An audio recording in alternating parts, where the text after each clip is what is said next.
Welcome back. Today we're going to talk about the Ensembl Genome Browser, and it's going to be not very in-depth. I'm really just explaining how the genome browser works and how to figure out if it's right for your needs. Okay, so let's get started. So Ensembl is a genome browser that provides free access to annotated genomes of higher and model organisms.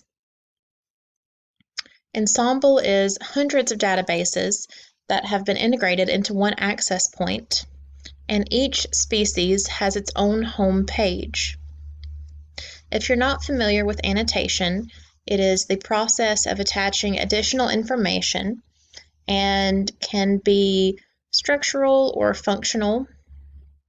Basically, annotation is something that occurs when you have a gene and there's extra information about that gene. So what it does, if it's protein coding, if it's any molecular interactions it may have, or the regulatory role. So it just tells you a little bit more about the gene other than just the fact that there's a gene there, okay? So when you should use Ensembl, you should use Ensembl if you have a gene of interest and you want to know if there are any homologs of that gene in other species or any sequence variations in the gene that you want to look more into. If you want to know what the sequence is for your gene of interest and any variations of that gene, if you just want to explore the region around the gene and see what genes are near it. If you want to find more information about sequences that may be involved in regulation. If you're interested in how conserved a gene or region is across multiple species. If you want to know a selection of variants that have been associated with a disease, for example, diabetes, or if you just have other questions about a gene, variants, or regions.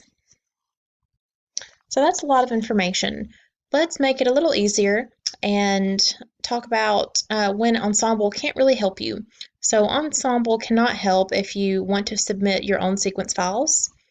Ensembl doesn't help at all with metabolic pathways, and Ensembl is mostly focused on chordates. So if your species of interest is not a chordate, they recommend to look into their sister project, Ensembl Genomes.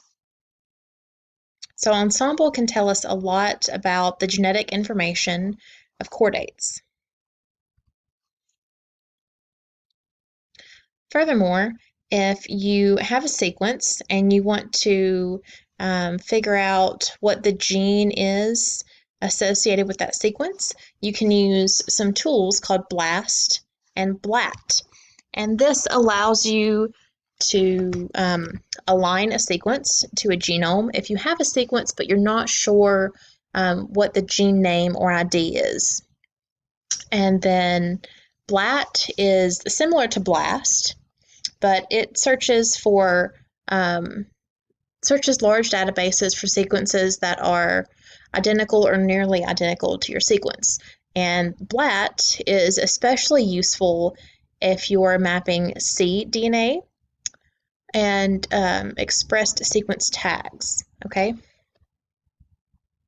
So this is what the home page for Homo sapiens looks like.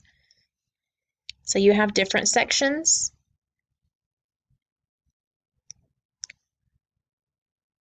When you're on an organism's homepage, you can search any of the genes for that organism. You can see the different options here, annotation, variation, if you want to compare it to another organism. Basically, the general topics that most people are interested in for the genome of an organism, you can find that on the home page. And it's very user-friendly, and it has a nice clean layout.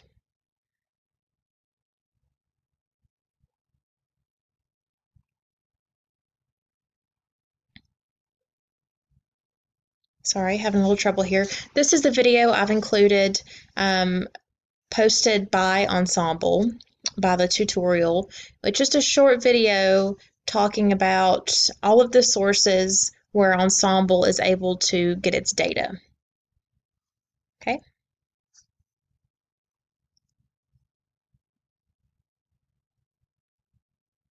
Okay, so when you first navigate to Ensembl, this is going to be the home page that you see. And the earlier slide I showed you was the human home page. So I've got the yellow box there circling human. So the favored genomes in Ensembl are human, mouse, zebrafish, and there's one more that's behind the drop-down box. So they have the vertebrate genomes that are most used right there on the home page for you to access, and that's what you'll probably use. I'm not going to go too in depth with the rest of the home page, but like I said, everything has a heading. It's very easily laid out, and it's easy to understand. You can view all of the species. If you kind of know what you're looking for, you can just use the search bar at the top. And they also have on the right side information about the current version of Ensembl and what's new.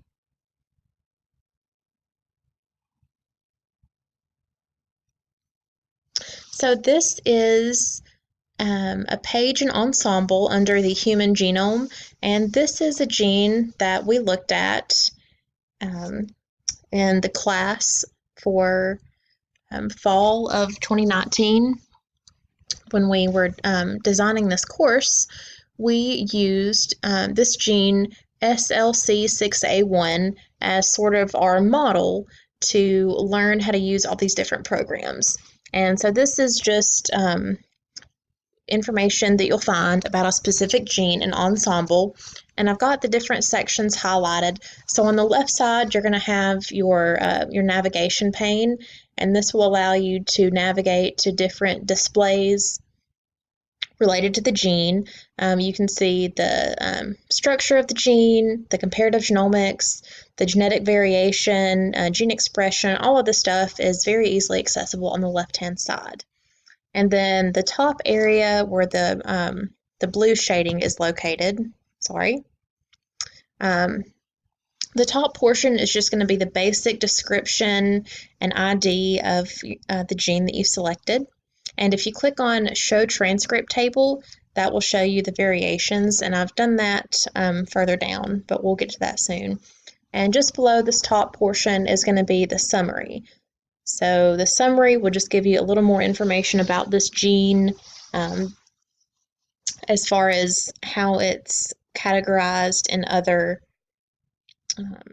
libraries.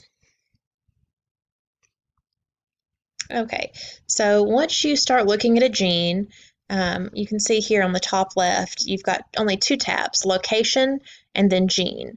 So it's going to go from general to specific. So it starts with the location, and then once you select a gene, you can furthermore look into that gene to select a transcript that you may be interested in, and then variations further down. The variation tab is going to be focused on SNPs, SNPs.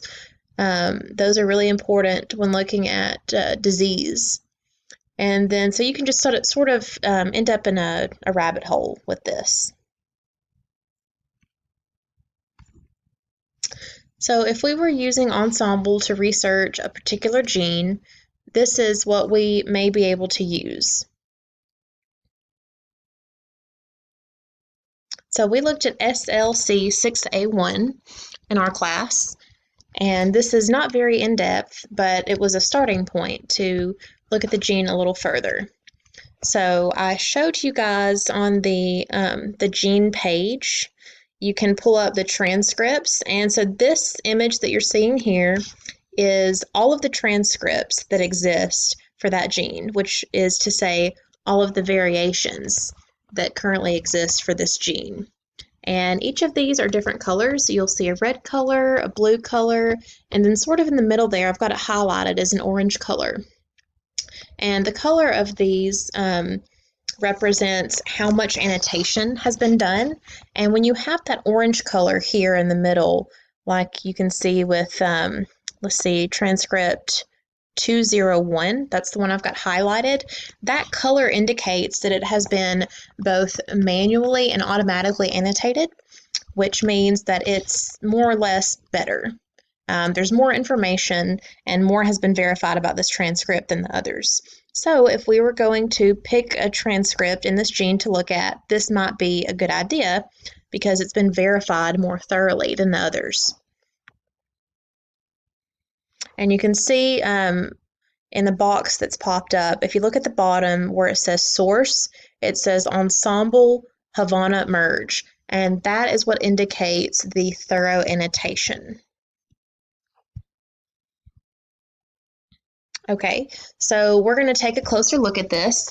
SLC6A1-201 may be a good variant to look at because it is a protein coding transcript, which is very important to the function of that gene. And also, like I said, it has been confirmed via Ensembl Havana merge, which means that it has identical splicing structure between two annotations, and that's very good. That means that it's been verified. So something else we can do is we can go and look at variations, and you can navigate to this via the tab on the left-hand side of the web page for that gene. You can go to sequence variation, and you can see the entire sequence of the gene, and you can see all of those variants, and you can filter this by the consequence of a variant. So if we're interested in variants that affect protein coding, we can click under the different colored boxes here at the top. There should be one that says, let's see, something about protein coding. I may have already selected that, but either way, you can filter by what you're looking for. So we know we're looking at variants, and we can ask it to show us, what is the consequence of a certain variation. So if you're interested in the consequence of a variant that would cause, let's see, a regulatory region, that would affect that, then you can click on that, or that affects the coding sequence. Or a missent. That's a lot of that is very important. Okay, so this is going to be similar information, and you can see I've actually selected that here. So this slide and this slide are going to contain very similar information, and you can see here I've selected under filter, I've selected protein altering variant. So you get sort of a manual view on this slide, but on this page, you can actually view it as a table as opposed to the entire sequence, okay?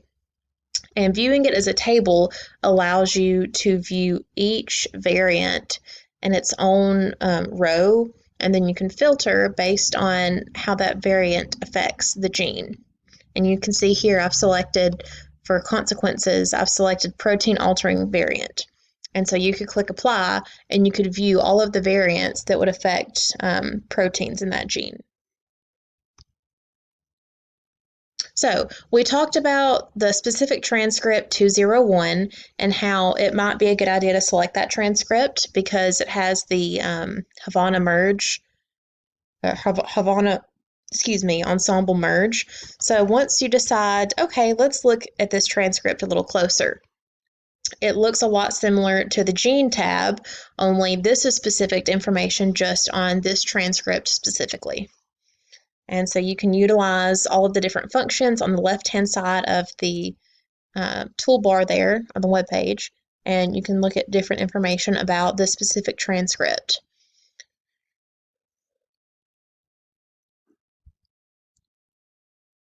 So this is a really cool image, and I navigated to this image on the left-hand side here, the toolbar under Summary, ID History, transcript. I'm sorry, that's incorrect. Under protein information,